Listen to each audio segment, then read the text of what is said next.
Yeah, go for it. Okay, so I've got my first ever solo wedding at the end of this month. Exciting. And in terms of throwing myself in the deep end, I've never done it completely on my own before. I've always had a little bit of backup. So for someone who's been in the wedding industry for so long, what do you wish someone could have told you walking into your first wedding, or what advice do you have for me? I'm going to go straight to think light, like as lightweight. Okay. I would literally go for my first wedding with just one camera, one zoom lens, a 24-70, a good sound audio system, and a few mics like we have right now, the DJI, like whatever wireless mic on top, but like have a shotgun on your camera. Yeah. And handheld, no gimbal, nothing else. Yeah, that's simple. Exactly what I'm doing. Yeah? Yeah. Okay, good. Great. I would literally like, I'm the person who built a whole kit where we were at some point 2 full red camera kits on steady cams and easy rigs, whatever, with support because those cameras are heavy. Yeah. With batteries hooked onto my belt, with headsets as well to communicate with my second shooter. So we looked badass, but that was so unpractical. And when we would run out of battery, having to run at the back, and I was thinking about the business in a way that, yes, we need to have a kid in the background running and just like bringing us the batteries and changing the SD cards. And we ended up with like 4 terabytes of footage. That's, no, don't. Simple, keep it simple, lightweight, and just focus on the capturing the moments because that's what really matters to the couple. Definitely. And I'm like at a very pivotal stage for me. Like I've got a lot of leads, like they're there, I'm charismatic, I can get that far. And now it's just like the experience side of it. So I know you've literally built this entire business and I'm not sure how you've essentially flicked from weddings over to Blue Media House. What was the journey there?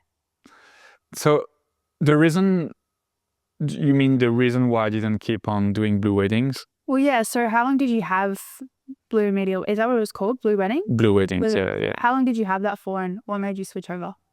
As Blue Weddings was founded very shortly after Blue Media because I wanted to separate again from my personal branding, the wedding side, and I didn't want to merge Blue Media and Blue Weddings as well, because we are talking to 2 different audiences. At the beginning, everything was merged. So I would say for the first 2 years, everything was all together, and then eventually in 2021, let's say, I split it both. I think then what's important is, I think I want to ask you the questions actually, and what is your intention moving forward with what you're doing? Because I think that's going to help me better craft my answers. Yeah. Okay. My intention is to probably get into like 60% weddings in 2025 and keep all my retainer clients 40% that I currently have. Then I want to scale it and have a team, whether that's just me and another person for now, but I definitely want to have a work-life balance as does everyone in 2025. But I just want to make sure I have all the right systems in place. And I know you're super efficient with absolutely everything that you do. I've even just heard from Maggie all the little systems that have taken you, 2+ years to nail. And I'd just like to know how you've stayed most efficient and how you learn all of that at the same time. I think, so one thing I would say is like running a wedding business is a bit different in a few ways than retainers. Well, first of all, like a wedding couple is not a retainer. Once you've 100%. done the work, you can upsell. Yeah. There is a whole upsell part, but then it's kind of over and you have to move on to the next one and get the next lead. And the client acquisition works a lot differently. I can see, with your charisma and what you've been doing, your experience, and you just like, talking the way you talk to people, I can see how people will resonate with you. And I think actually you could crush it very quickly as a female cinematographer in the industry. Because one of the biggest, I wouldn't say hurdle, but like friction point is definitely like onboarding the new couples, the clients, and who is deciding on whether or not to get a wedding filmmaker. It's usually the bride. Oh, right. And like most, I would say 90% of the times is the bride.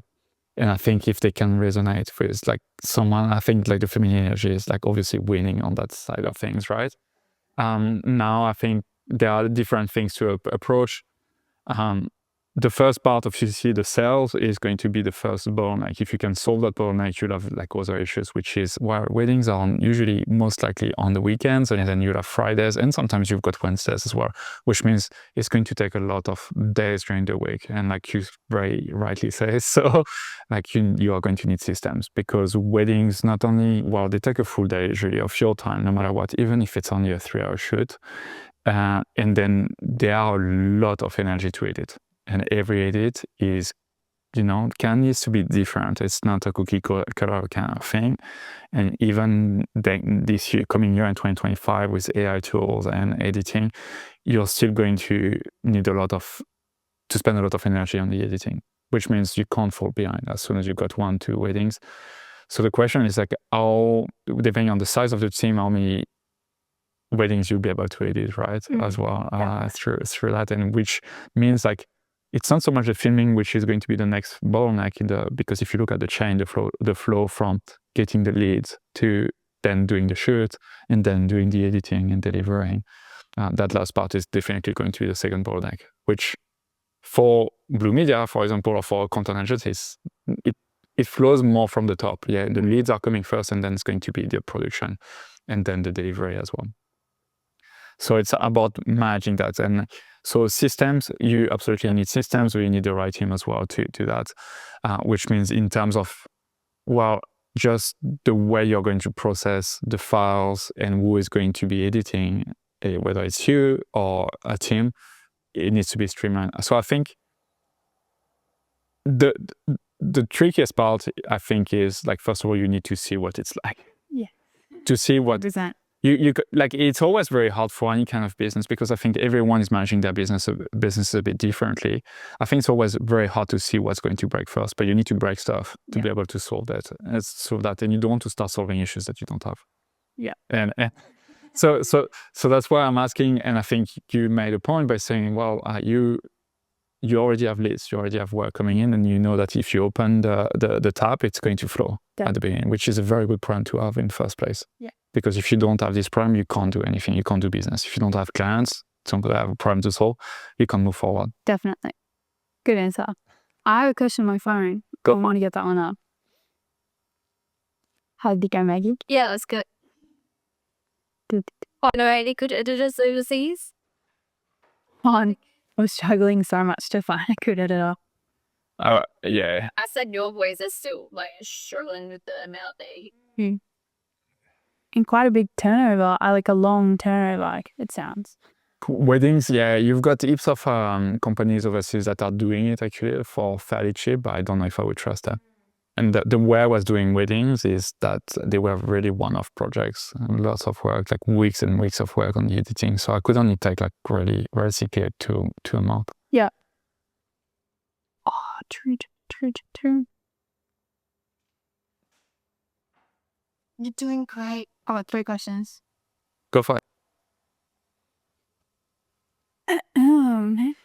So, as you said, when you started, you were basically losing money, and then you needed to structure packages and pricing, and it's such a question mark for me, and I know for a lot of other people who are getting into it and unsure of what to price for yourself. How did you navigate that, and how did you come to certain packages?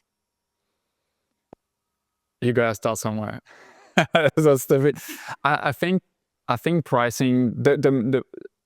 The funny part is that you can ask people, and like often when we try to price for the very first time, we make the pricing part of the job like that big mountain that, oh, I have no idea what to price.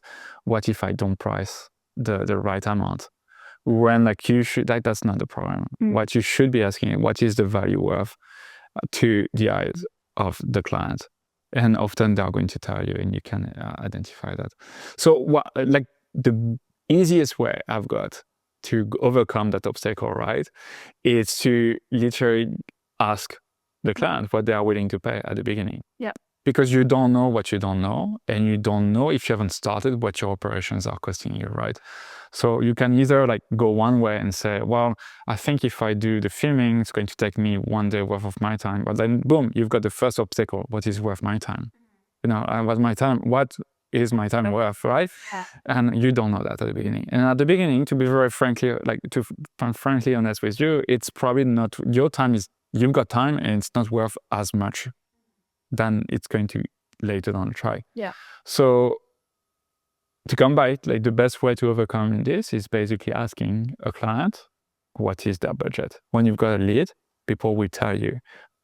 People always have a budget, even if they tell you, oh, I don't really know, I'm just browsing. Yeah. I can guarantee you that if you say, well, my price is 20,000, they're going to say, oh, no, that's not that. Bam, you had a budget. Yeah. You just didn't want to tell me. Yeah. Okay, so basically, I think the best way is from there is using using a technique called price bracketing. So you're going to give them a range. So if you ask, like, let's say, like, I think we should do a role play. Go on. Yeah, I think so. Sure.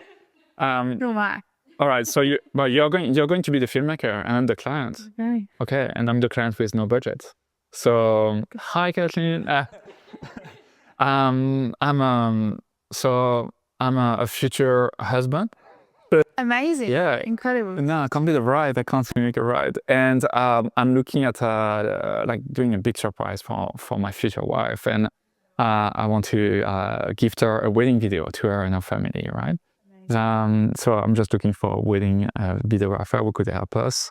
And I was reaching out. I like your portfolio, and I was just wondering what will it cost me to hire you to film our wedding video. No worries. I would absolutely love to help you guys out on your special day. I thought I'd firstly ask by just asking what your budget is. Yeah, sure. We don't really have a budget. I'm kind of browsing, you know. I've got my uncle, actually, he's got a camera, a brand new Canon, you know, like, and he can do videos, but I kind of want something a bit more professional, but I really don't have any idea, you know, like. Okay. So when it comes to a point like that in conversation where they're completely unwilling to give it to you, how do you flip that? Just lean forward, like just lean into it. No, like, I mean, I would literally say, so yeah, that's the roadblock, and I'm not giving you any clue, right? And on top of that, I'm devaluing your work by saying my Uncle Sam can do it with his camcorder, like, you know, from 20. So I know it, so, you know, right? Yeah. I know because I've had the same thing over and over, Definitely. and they're comparing you to other people, and that's where you don't want to fall into that trap of being a commodity. You know, it's like you've got the eggs on the left and the eggs on the right. They are both like organic eggs, raised in, you know, like on 5 acres, whatever it is, right? Yeah. But one is cheaper, and the other one on the right is more expensive. You're going to take the cheapest one, right? Most of the time, like, you're not going if they're both like equal. So you don't want to fall in that trap of just becoming a commodity, and you want to get out of that mindset. So if we flipped that conversation, I'm now the client. How would you answer that? Sure. Why don't we do it? Okay. Yeah. So we're going to go straight from, oh yeah, my uncle's got a Canon. I don't know, like, still figuring it out. Sure. So first of all, I mean, congrats for your wedding. I'm super excited that you're actually considering me. I'm honored. It sounds like you've got some great plans, and you guys seems like a really fun couple to work with, and I think we could do something really good together, right? So for sure, you don't have a budget. Like, we charge anywhere between $15,000 on the higher hand and like $5,000 on the lower end. How does that sound to you in terms of budget? Where do you sit? Okay, yeah, just because, like, I actually have looked at a few other people in the area, and they're a lot cheaper than that. So it really just depends if you're willing to go a little bit lower than that. Just because, yeah, there's just so many videographers I follow who just do like kind of similar work. Sure, absolutely. So just so that I understand, and obviously I would have done that before, because right now, like, what you have like in front of you is basically a price objection, or what you're giving me is a price objection, right? And the price objection is usually there a bit before in the sales conversation, which means before in the conversation, I would have built up to that and basically asked you, what does it mean to have a wedding video? Yeah. And so usually I would play with not the psychology, but like the fact that, okay, this is more than just a video that we are creating. I'm creating a memory for you. I'm creating something that's going to last you a lifetime. I'm creating something that you're going to show to your grandchildren, right? To your family in the first. But as well, what is the value of that? Looking at yourself, and you can say, like, let's say you're like 60-year-old and you're showing what do you want to see in that video, and how can we achieve that? And then if you give me the price objection and saying, well, I've got Uncle Sam who can do it, it's like, I would be like, well, sure. I mean, you can ask Uncle Sam and he can probably do like a quick video. What we do is like, we actually don't just make a video, we craft a memory that's going to last for you for a lifetime. I would create something around the narrative of what they would have told me, what they really want, to play on the emotions more than anything, because people buy from emotions. They're not going to buy from, if you don't do that, you fall back into the commodity principle, which means like they're going to compare the pricing with like, well, they've got a free option on one end and you've got a cheaper on the option on the other end. And the last thing is, well, if they're not ready to pay for any of this, or well, you don't take the job basically, because they're not willing to. You've got your pricing, and that's how it is. So That was a good answer. Yeah. But at the beginning, I understand it's very hard, and you need the reason why I said the first thing I said is you need to start somewhere, and you're going to start somewhere. It's going to be very likely too cheap, no matter what. And then you can pull numbers out of it on seeing where it works, what kind of profit margin you can get out of this, and by breaking it down. It's so important to have all of those like boundaries and standards for yourself, because every time I get on the phone, I find myself slipping.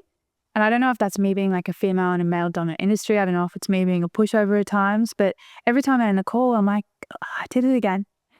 And I think that's a part of being in the business, and you got to learn those things as you go. But Absolutely. One thing I would argue though with that is it's as well like a lot to do with your self-confidence and your self-worth. I think that you don't realize the potential that you have. I know you, like, for a bit of what you've done.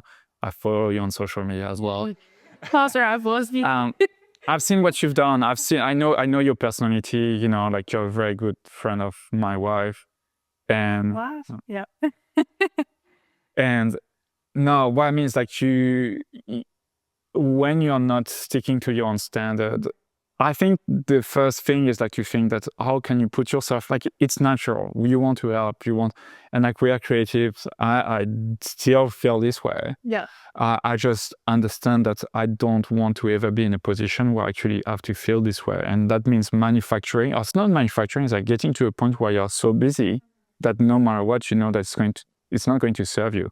And if you want to do any charity work or any work for free because they are friends or they're amazing or there is whatever a story that resonates with you, then you're more than welcome.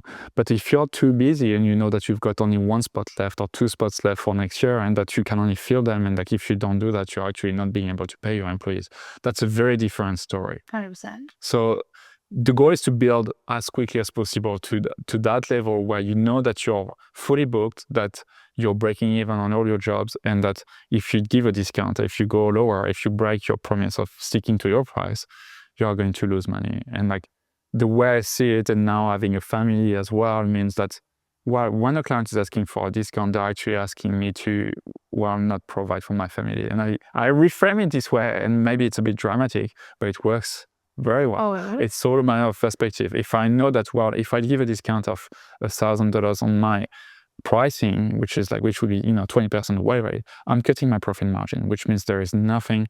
I'm just working. I'm being away from my family potentially during the day instead of spending time with them, just to give that time and that value to someone else. I think, just like a side note, I think it's why it's so good that you connect your personal branding with all of your businesses, because there's no way out. Like, they have to get to know you on your social medias in order to work with you. Mm-hmm. And, for a lot of people out there that just have branded businesses completely separate, like I wouldn't know their first or last name unless I went digging. It's a lot easier to disassociate and treat them as just like a price point as opposed to a human being. And I think that's what so many people in 2025 are doing online, especially yourself. So I just would love to even replicate that in my own little way going forward. I definitely think it's just like the best way to go, and for people to empathize and like you as well. There is a lot of this. I do think I've got I don't know. Let's keep going. I'm going to go on another tangent. Let's. No, it's too far. I think that's just to keep it very short. Basically, what I've noticed is personal branding is very important, and I think it helps you. What makes you different from any other filmmaker, right? Or any other, especially as of 2025, lots of filmmakers out there, lots of the younger generation want it to be, like it becomes so easy, literally to take your phone, you can shoot 4K, 8K now, ProRes on your phone, you just need a small gimbal and you can create cinematic footage. So like the barrier to entry is so easy and you can use free softwares then to edit it. There is no cost associated to it. So it's very easy. And so you're competing against that. What's going to make you different? It's not so much, well, I'm brand A, I'm brand B. No, it's yourself, like you said. Absolutely very good point. Now there is a nuance when you start like growing a business, I do believe, and especially in our industry, I've noticed that being able to separate myself from the operations as a business owner has helped a lot with the price point discussion or anything that's related or connected to money. Because as creatives, and the way our brain works, I think that's a challenge for pretty much any creative to talk pricing. And I think if you can dissociate yourself at the quickest from this part, the better. And the way we work with Blue Media, for example, is that the creative team, doesn't talk pricing. And so the perfect example is that we're on the shoot, the team is on the shoot, this goes over time. The team asks for a rule to ask the client, hey, we are going to go over time. We can't go over time because we have to work within a specific budget. We need to check with you if you're okay, and we need to contact, our manager at the office to approve the overtime as well, because there will be a cost associated. Are you okay with that? By doing that, what I've noticed, like the creative, the person that is doing the filming at that moment in time, they don't feel guilty because they know that it's not, it's not directly impacting their reputation. They're just following, they've got a job, they're being creative doing the job, so they can use all their assets basically, but they are dissociated from the pricing. Yeah. And from the invoicing, from the billing, from all that contracting things, and which makes their job much better. They perform much better, but which means they don't have to confront the client on set being like, wow, I can't really shoot because that you're on a shoot. It's supposed to be 4 hours and you're already 30 minutes over time. And you're like, that's fine. But yeah, I've done that so many times. So many times. Yeah, for sure. Time point. Can I ask another question? Yeah. Just a little 10 minutes. Lovely. Am I doing better? Yeah, you are. You're so much happier. Okay. As your business grew, what was like the first investment you made to scale your business and to grow it? I think I would answer that question in a way that maybe what investment I should have made earlier. Right? Yeah, definitely. As the business grew, I was buying more and more equipment, and I would strongly advise against this. We ended up selling most of our equipment, actually fancy equipment. Yeah. Just because this is not what's going to help you grow to the next level of your business. The one thing I wish I invested more early on as I was growing the business is basically education, training. And it seems such a no-brainer today. And at the time I was like, no, I need that microphone, I need that lens, I need that piece of equipment, which didn't matter because the client wouldn't see the difference between shooting on Sony or on the Red cameras. Yeah. Literally, like I was thinking, I can get a Red camera so we can get the bigger jobs. Yeah, I made my money back on those cameras. That's it. I barely broke even over time, and I sold them, which means like we didn't make money. It doesn't matter. The only reason, as of today, to be honest with you, we are in January 2025.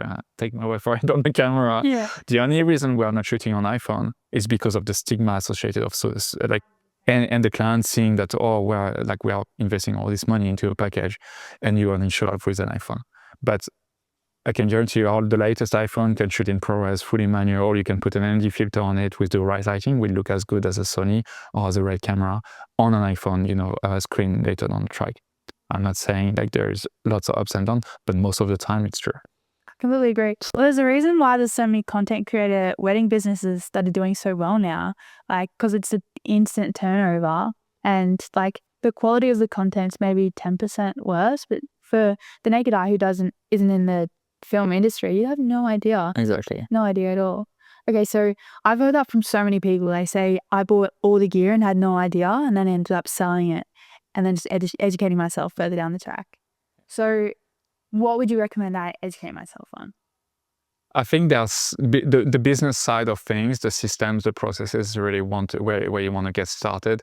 What I would start with is literally listening to podcasts to like people in your industry, in the wedding industry. There are some really good podcasts, whether they are from cinematographers, but as well, I would start looking into other branches of the wedding industry, because I'm sure you already know that the way the money flows in a wedding is from top to bottom.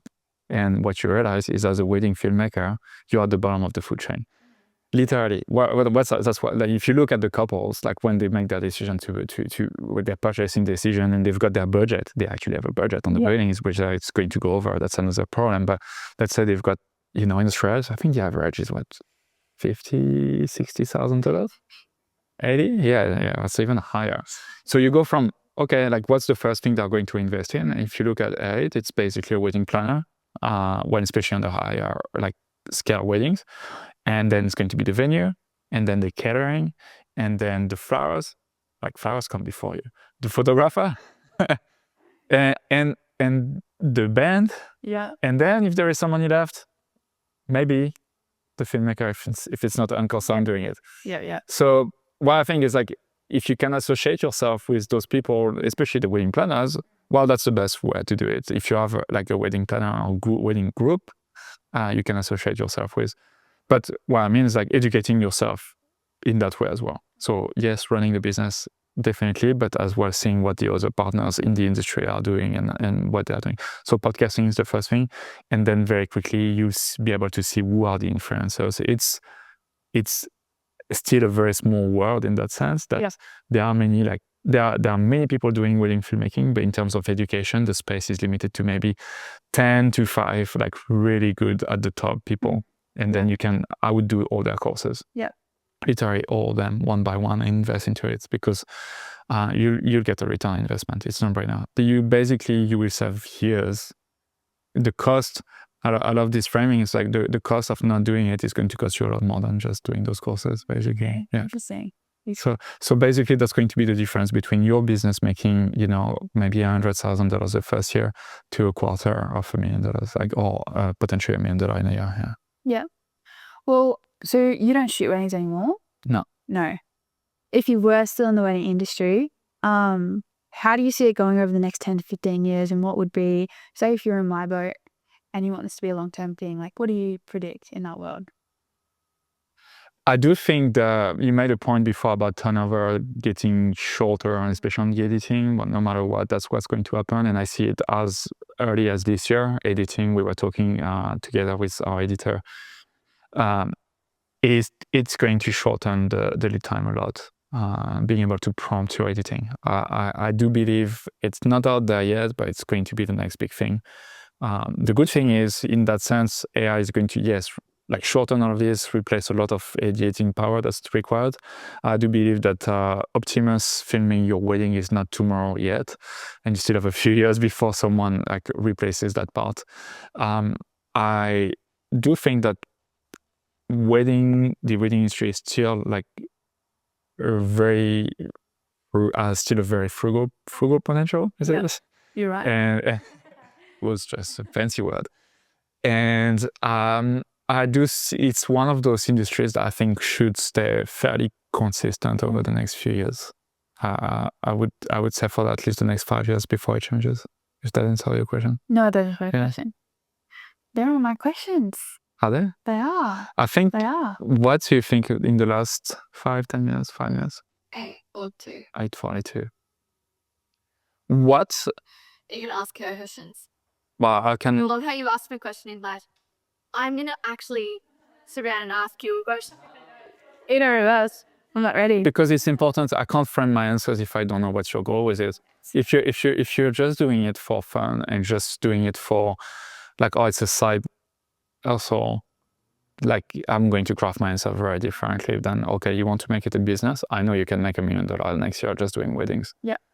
I think the main thing is, sorting out, getting as busy as possible from early on. Yeah. You might price it wrong at the beginning, having the 3-tier price bracketing, having 3-tier packages, and having a rule. Like you could literally, like you could have 3 packages, try with like one at 2,000, one at 5,000, one at 10,000, you know, and build them around that. And then as you get booked, literally either raising your prices or removing services from those packages to keep the same the pricing, right? So one thing that I would do, for example, is that I would have a number of weddings I want to do in a year for the next 12 months, for example. I know that if I reach 10, 15 weddings, I would increase the price by, let's say, 20% on all the packages. And like this, you can manage the flow of leads as well that are coming in and charging more. Yeah. Because you don't want to, that's how you can test your pricing. And you'll be realizing that, well, like what you used to charge $2,000 for a wedding is actually worth 4 or 5 or 6. What it is worth is like totally subjective. Really, like some people would pay $10,000 for a wedding because it's the value that they perceive from it and that they are going to get. It's not about the special effects, it's not about the video itself, it's not about the camera that you're using.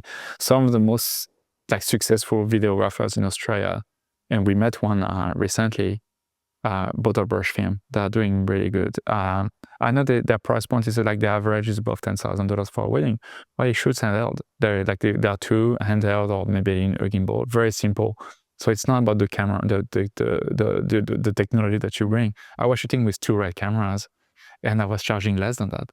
So I think.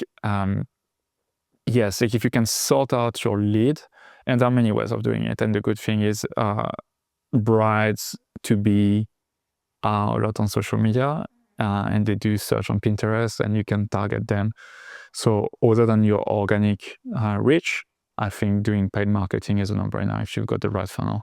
And we literally tried, as I was learning for Blue Media to do it, I tried it on Blue Weddings and I was getting leads that I had to stop the ads. Because we were getting too much leads coming through and I had no funnel and no way of capturing them, and they were still coming at us. And that was getting very easy to, at the beginning, you have to do a lot of one-on-one and talk to the people, and then very quickly you will, if you get a lot of leads, you will want to switch that to a pre-qualifying process so that only the leads that are actually qualified. So I'm thinking Ball Brush has a very, very strong branding. Like those guys it's not for everyone. But that's basically saying, if you don't like us, that's fine.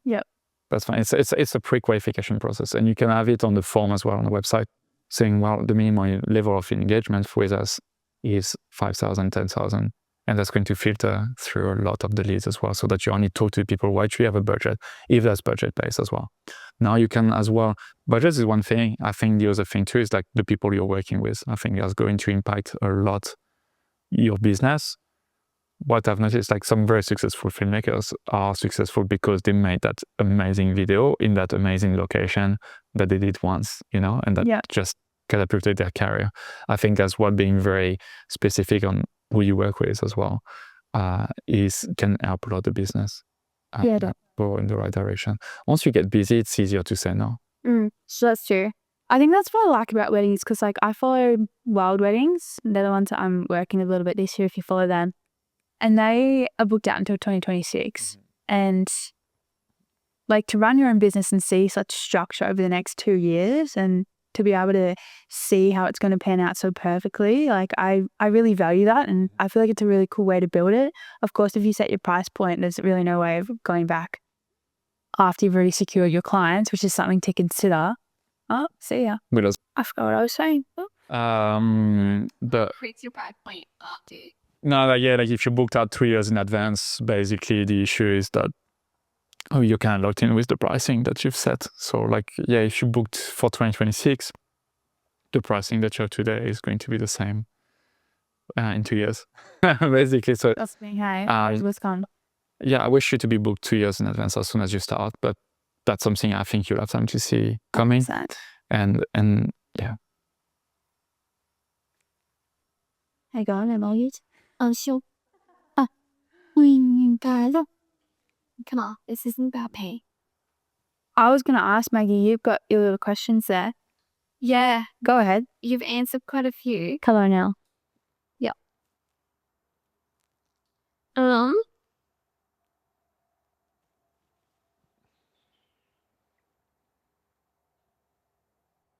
What are you gonna give to Kayla? Like, what are you gonna? He's got a whole book on objections for prices too.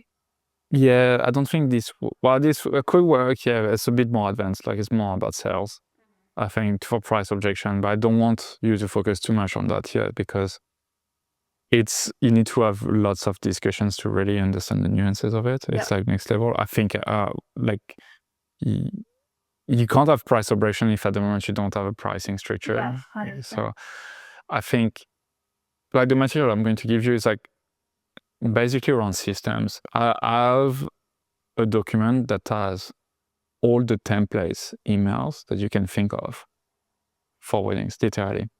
And that's where at the beginning I would start with like literally there are plugins, like there is a plugin on Chrome called Magical. I don't know if you know this one. No. It's basically a shortcut that allows you to have template emails regarding specific things. So let's say the clients are always going to ask you the same thing about the pricing, when is the wedding and everything. So you need to anticipate those. And so I've got templates when they ask for price, when they ask for X, when they ask for Y, when they ask for an extra round of revision, when they ask for to change the music to Michael Jackson, when they like literally all of this. Yeah. Because you like as you do 1, 2, 3, 4, like 10 weddings or like to 50 weddings a year, eventually, those questions will come back. So you can have templates, and you need to be able to answer them very quickly. And it starts from the follow-up email, from okay, like book your call, to having a chat. I think it's good to always have like a Zoom call with the client, but the booking system is the first thing that I can help you set up. It's more technical, right? It's like I think you need the best way to do it is using software like Calendly and Zoom, connect, or Google Meet, Team, whatever it is, connect them and having like a booking system on that, and then having your sequencing. But yeah. This is a question that it's stupid to ask on, but it's like one I actually really want to know. So I'm calling them tonight, like the people that I am shooting a wedding for. Yeah. And it's my first time interacting with them. Okay. What's your normal game plan going into having like your first ever discussion with them? Like the price point's already been set, but nothing else has really been discussed. So they haven't paid? They haven't paid yet, no. Okay. I have no idea who they are as people. They don't know me very well. What's your normal game plan? I would literally ask them what they are after, if they have any example of videos that they have in mind. I think getting to know them is the main thing. I couldn't have been worse. I think it's really asking them. Obviously, they're getting married. It's their potentially, I think their first time. Yep. So they haven't worked with a wedding videographer, so they don't know better. That's the good thing. So that's the thing. So like when you're basically creating the experience for them, so it's just about like at this stage, if the wedding is in a few weeks, you have to think about the state of mind. Usually, like the bride is going to start getting stressed, being stressed, and overthinking about a lot of things. So you don't want to overwhelm them with too much information. You want to keep it simple. I do believe that I've got that as part of the material I'm going to give you, but it does cover like the few questions. Like having a call, like right now, I think it's about confirming really the timing of the day, what it's going to happen. Usually what I do is like reconfort them and saying, well, I'm so excited for the wedding that's coming, just confirming the timing, right? And this is what's going to happen. And then you just repeat to them, okay, well, this is what I'm going to do. I'm going to show up at 9 a.m. and I'm going to be with you, the bride, and I'm going to film you guys. But one thing that's really important is the way I work. And you can copy that, but I'm very discreet. I just blend in the background. So like lots of the time, you guys are actually not going to see me. Yeah. But just count as me as just a friend. I'm here to help. I'm just here to be as a guest in the background. And I'd like to capture authentic, original like moments. So I'm not going to stage you. It's unlikely. And then I always joke, like the photographer is going to be onto you the whole day. You're going to have everyone trying to take pictures of you. You're going to be really busy. And I'm not here to add to your plate. I'm just literally here to be accompanying you and just be like a mate in the background. And the only moment where I see, like, because the sunset is amazing and we've got that amazing shot and the photographer was in my way, I might ask you to redo something, but that's very unlikely to happen. But that's the only moment now. And that's it. Or my goal is really for you to enjoy the day. And How's the dog park as well? No, I'm actually bringing Hannah along for that. So yeah, I would explain all of this, and this is my friend, she's going to take the pictures, and that's literally what I say, and looking forward to it. And then on the morning of the wedding, as well as I show up, I always sit down, and the bride is usually doing her makeup at that moment. I always like go kneel down and have a chat with her, and like, you know, she's stressed, so I eventually should have a glass of champagne or anything. I'm just having a chat with her and say, like, how are you feeling? You know, like literally trying to check in with her, like you're a friend to them. And okay, that's great. If there is anything you need, just let me know. Just don't put them into, I'm the filmmaker, I'm going to capture the moment. Keep your camera. You don't even bring your camera. Just leave it on the side. That's how you're feeling today. Oh, that's exciting. I mean, yeah, but literally, like, and having that conversation is going to make them feel better. And just say, like, listen, I'll be in the background. You probably won't see me, and like, we're going to have the best day. And I'm so excited for you. I think that's the best advice you could have given me, because part of my personality when I first meet someone, I'm like, hi, my name's Kayla, mid-beam, we're going to do that. And she would be stressed out. She would be stressed out not knowing who a videographer is, like a few weeks out from the wedding and needing to discuss it all. So I think I'm just going to take that. If they've got an iPhone, FaceTime them tonight. I think that's more like on the, like, it's you, just mine. Just keep it very, very, very simple. Yeah. Because that's all they want. And they usually, like, tell them, like, I know you don't have that much experience in the wedding, industry, but you can say, you know what, like the best videos we've ever made, like, were usually like moments like the couple didn't even know we were here, and they're in the background and we're filming that, and that's what we love, and that's what makes a good video. So we make sure we capture everything, and that's it, and you guys enjoy it. But don't need to go into, we mic you up, we do this, we do that. Yeah. Just on the day, do it if you need to. Great. But again, keep it simple. But like with them, yeah, you'll see on the day the photographer, well, if you got your friend, usually I'll let the photographer take the lead a bit more on the direction, because usually they don't know how to pose and all this kind of thing. So that's more so on that. The other thing I would advise you more like from a procedural perspective is just you need to collect payment before the wedding. Yeah. In full. Like my rule was 2 weeks before the wedding, payment in full. So I would collect usually the deposit at the moment of the booking. Yeah. $500, whatever it was, non-refundable, to lock in the date, and then 2 weeks before, payment in full. Yeah. And otherwise you don't show up to the wedding, because then they get busy. It's not that they want to pay. Yeah. It's that they're going to get busy. They go on a honeymoon, they go do that, they go do this, and then you're 3 months later, you've done all the editing. You have to pay yourself, your editor, all your costs, and then on it, like, no, just do it up front. It's done. Like, no one has ever complained about paying up front, ever. Yeah. That's more from a practical perspective. True. Okay. This was great timing that I asked you this now. I've got the codes now. And for the wedding day, what to think? So you're already on, like, very simple. I have like a bunch of spare batteries already charged. Don't think you're going to have time to charge. Same with the SD cards. I never used the dual recording on Sony, even though maybe you should. I'd rather have more 64 or 128 gigabyte SD cards than a big one, because if the big one corrupts, you lose everything. Whereas, like, if you corrupt a 68, you don't lose as much. I've been there and I've already learned from it. So 128 is what we use usually. It's a good middle ground, because you don't want to be changing all the time. Yeah. And you put them in a case that you lock and that you can't format as well. So I could tape on it, red tape, so you can't, that small stuff, so that you can't erase the cards once they have been double backed up back home. Yeah. When you're coming back, and that's the first thing you do when you come back from the office. I have a spare camera or lens, more than one ideally, for each, because in case it breaks. For the microphone, I always kept it very simple. So like those, wireless mics, you can either tape them on the actual PA mics during the wedding. Yeah, I've been seeing that a lot. Yeah. I've got sleeves that you buy them on, like, online on Temu, but otherwise you just tape it with black tape. Yeah. Just get some black tape, like a black, gaff tape, and just tape it and just give it to them. Yeah. And that's it. Yeah, great. So that you don't have to worry about wiring them, because as soon as you have to do wiring, it should, like, if you're by yourself or just with someone else, like, it's not enough. You won't have time to do that. As you don't want to focus your energy on that. Right. That's a really good point. Yeah, because I was considering using the lapels and all that. So I do it on the I used to do it only on the groom. Yeah. Because the groom, like usually what I would do, like most of the times I would go to the bride because like getting ready takes forever in the morning. Yeah. And I would do what I said, like chat to her and film a little bit, makeup, cool, you're happy. And I'm going to see the groom. If the groom is accessible. If we have 2 shooters, I just send someone else to the groom directly. Yeah. Like we just go 2 directions. If it's just me filming, I move to the groom. Usually the photographer does exactly the same thing. You just follow them. I try always to either be a bit behind or be a bit ahead so I can have my own one-on-one time. And when I miss the groom, I give them one of the wireless. Yep. I don't do it on the bride because with the dress, you never have a spot or anything. Yeah. But the groom, usually if you've got the audio levels right and the wireless, like reconnecting at the right time, you'll be able to capture the speeches as well. So I mic him and the mic of the PA. And that's why you want, as soon as you finish with the groom, you want to be early at the ceremony to set up your camera. Yeah. If you have a camera on tripod, you don't have to have one. I was setting that on top, by the way. It's what I had on.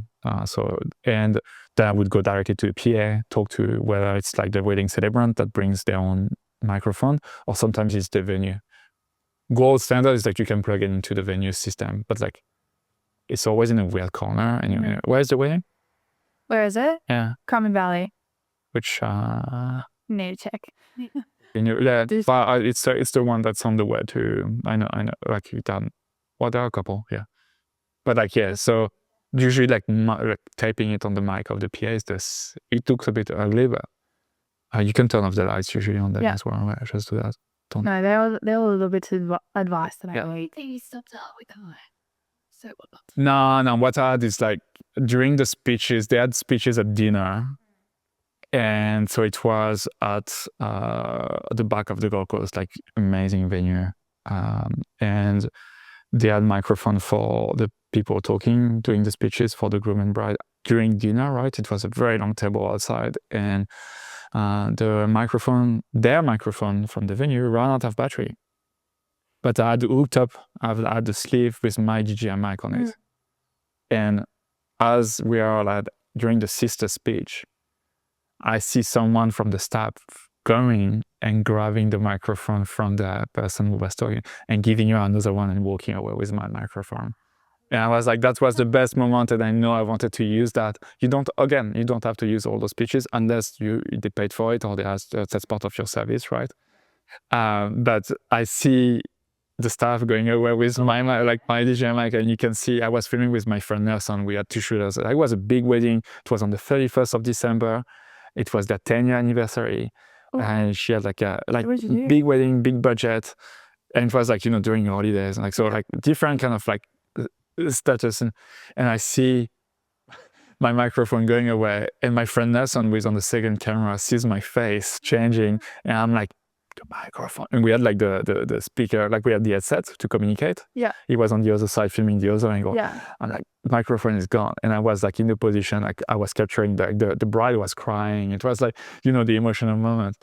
And out of nowhere, my friend had like the best idea. He pulls his phone, press record and puts it on the table just next to the person speaking. Because I had no way to capture the audio otherwise. And I was filming on red and my camera, like the scratch audio was absolutely terrible.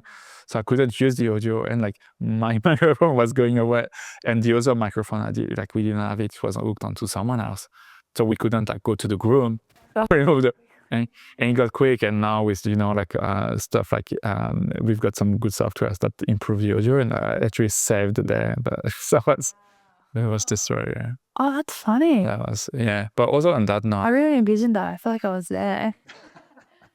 Don't have many bad stories, and I think that's because of the systems that we have every time. But weddings it's a tough game. It's a lot of hard work, and I think that's why I know that what it's worth. Yeah. I think I like that it's a lot of hard work in one. Like, I like that you just know, once you have your systems, like, you got to do, there's a start and there's a finish. I think for like a lot of other little clients that I've got, it just like makes your mind messy. But I feel as though it's like a really sustainable, fun business that I would love. Like, I know I'm passionate about it as well. So that's why I like to badger and annoy people like you. I just want to know all your little weird that you had to learn on your own. I do think you can really be successful in weddings. One thing I would note though is the reason why I stopped Blue Weddings is because I knew I could grow either Blue Media or Blue Weddings. I do think that if you spread your attention too thin on, even if it's 50-50 or even, it makes it a lot harder because there are two business models and there are two bunch of people and you're dealing with very different clients. And I've heard that once, and I think that's the best way to summarize it. But it's basically one product, one channel, and one customer persona, one user. And I think that makes it a lot easier. So I would just be mindful with, juggling everything. Yeah. I do think like weddings, yeah, great. I haven't chosen this path because I wanted the diversity of doing many things in terms of projects and not sticking just to one niche with the wedding industry. But I could have chosen the other way. Yep. But like I would have gone 100% onto that. And I still think, and I still say, sometimes maybe I'll go back into weddings. I don't know. Little flag, those moment. Yeah, definitely. But I do believe that if you really want to, like, you can literally grow a business in a year very quickly.